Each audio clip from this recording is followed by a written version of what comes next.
perintah Bapak Kapolri, seluruh daerah Polda-Polda diperintahkan untuk melakukan penyelidikan. Apakah di daerah-daerah sudah masuk atau ditemukan PCC tersebut.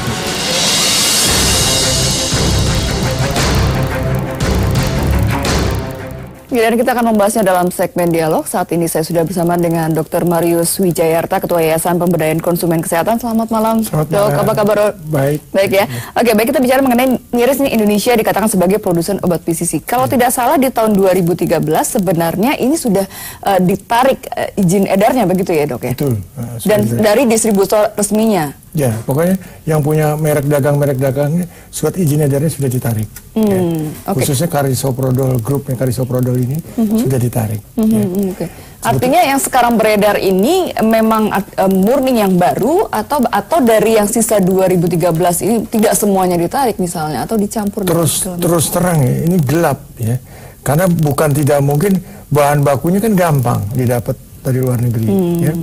Dan kita juga bisa lihat, ini kan bukan grupnya narkotik psikotropik, ini kan cuma obat daftar G, obat keras.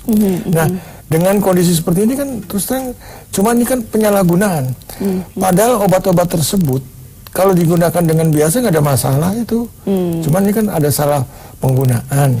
Melebihi dosis yang dianjurkan. Kalau dia minum 3 kali 1 nggak ada masalah, tapi ini kan minumnya sekaligus 3, 4 ya.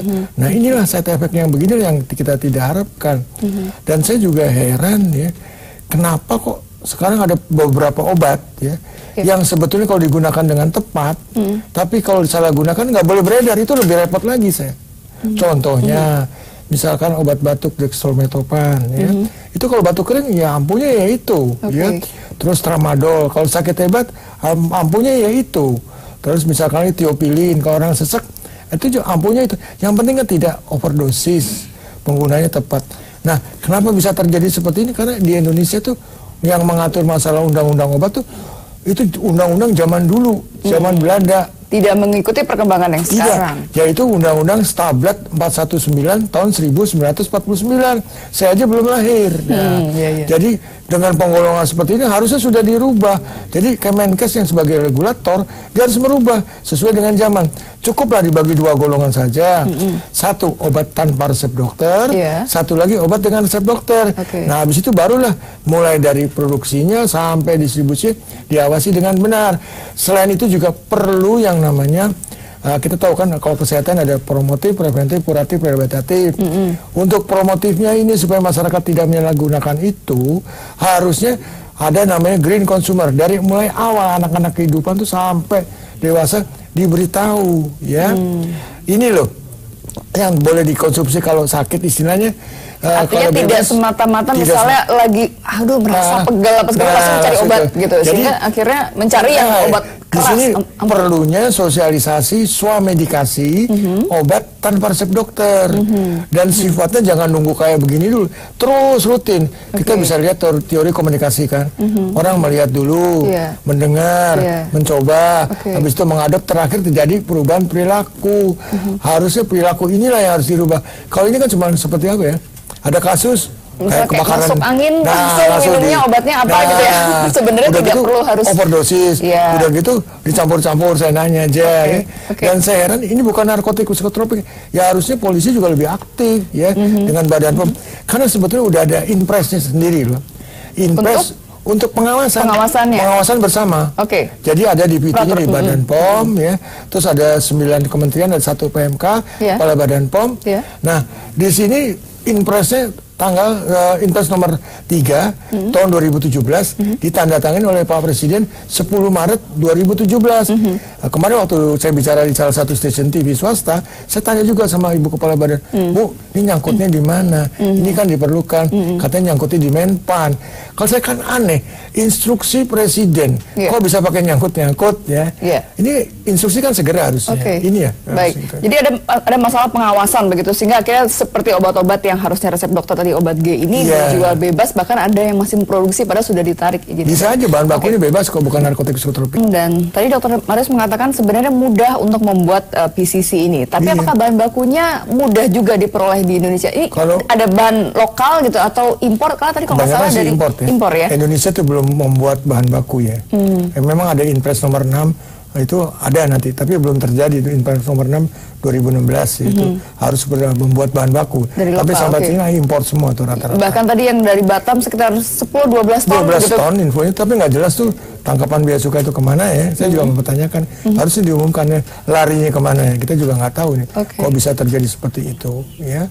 Jadi barang-barang yang masuk ya, harusnya dilacak kemana aja larinya. Bukan lebih mudah sebenarnya kalau impor kan artinya melewati bea cukai dulu. Kalau nyelundup, nah, ini impor juga bisa masukkan mungkin sedikit-sedikit, bisa sekaligus ya, kita kan juga nggak tahu.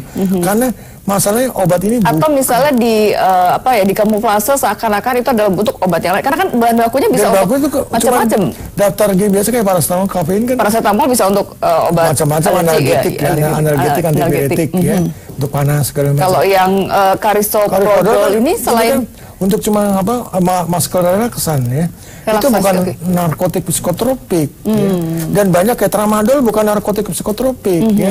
Terus tiopilin juga bukan narkotik psikotropik. Benar-benar obat yang kalau menjadi obat dibutuhkan pasien sesuai dengan dosisnya. Tapi kalau efek sampingnya adalah melebihi dosis. Kalau melebihi dosis ya, yang side effect selain halusinasi yaitu depresi pernapasan alias pindah kapling kan ke dunia fana. Serem banget. Jadi mati dia orang itu. Nah, ini juga harus tegas. Siapa nih yang nangkep ini ya? Nah, nanti apakah tugasnya siapa di sini ya? Dan ini bukan narkotik, sekali lagi bukan narkotik psikotropik ya. Tapi yang miris lagi adalah PCC ini menyasar anak-anak dan remaja karena tadi harganya yang murah. Tapi apakah juga punya efek kecanduan yang tinggi seperti misalnya narkotika? Ini sih tergantung campurannya ya. Nah, tapi kalau saya lihat di sini, saya juga ada dapat info ya di Medan misalnya, itu lifestyle. Gaya hidup. Kalau yang ini kan nggak mungkin anak 9 tahun gaya hidup kan nggak mungkin ya. Di Kendari kan katanya data yang termuda 9 tahun ya. Nggak mungkin di lifestyle. Nah ini harusnya diusut. Kenapa bisa terjadi seperti ini? Saya rasa bukan di Kendari aja. Mungkin kalau lihat penyebaran udah begitu banyak, mungkin tidak terungkap. Ini hanya gunung es ya. Ketika mungkin karena di Kendari cukup banyak gitu, jumlahnya banyak. Tapi bukan nggak mungkin di daerah lain juga ada, karena mengingat peredaran ini kan sudah cukup lama. Misalkan carisoprodol sejak 2013 sudah dicabut izin edarnya.